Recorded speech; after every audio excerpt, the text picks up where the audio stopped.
Dovio sam juče sina, elhamdulillah, Allah me počastio. Šta treba da uradim povodom toga? Kada je u pitanju novorođenče u islamu, zapamtite, imamo nekoliko stvari, možemo kazati čak 5 stvari koji se mogu uraditi. Prva stvar, po velikom broju učenjaka, lijepo je proučiti ezan, ali odmah po rođenju. Dijete se rodilo, ako je otac tu prisustvovao porodu ili majka da uzme dijete i da prouči djetetu ezan na desno uho. To je prva stvar.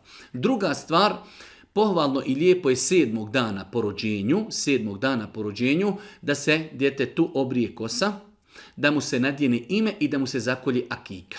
Akika za muško dijete koje je imućan kolje 2 ovce, za žensko 1 ovca.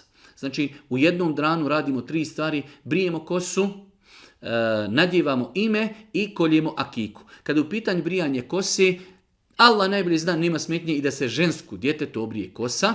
Nakon toga se ta kosica izvaga i u protuvrijednosti zlata i srebra udjeli se sadaka. Tako je sve došlo u vjerodostojnim hadisima. Znači kada se obrije kosica, odnese se kod zlatara, on izvaga znači tu kosicu i u protuvrijednosti koliko je teška kosa, vrijednost toga kada bi bilo zlato, koliko je da se udjeli ili srebra ili zlata, da se znači taj dan da ime, može i prije, može i poslije, ali znači govorimo šta je pohvalno i lijepo i da se zakolje akika. Nakon toga ostaje u tom nekom ranom periodu lijepo je da se dijete osunneti. Islam nije precizirao kada će se dijete osunnetiti, ali i medicinski, a i praktično je pokazano da je lijepo što ranije osunnetiti dijete. Što ranije, znači sa 15 dana, sa mjesec dana, sa 2 mjeseca, što ranije se osunneti bolje je nego da dijete znači se mora sunnetiti u tim nekim, da kažemo, poznim danima. Tako da, to je ono što možemo kazati vezano za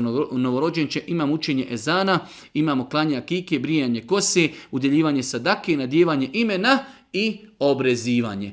To su neke, da kažemo, najosnovnije stvari koje bi trebalo znati i uprakticirati vezano povodom novorođenčeta.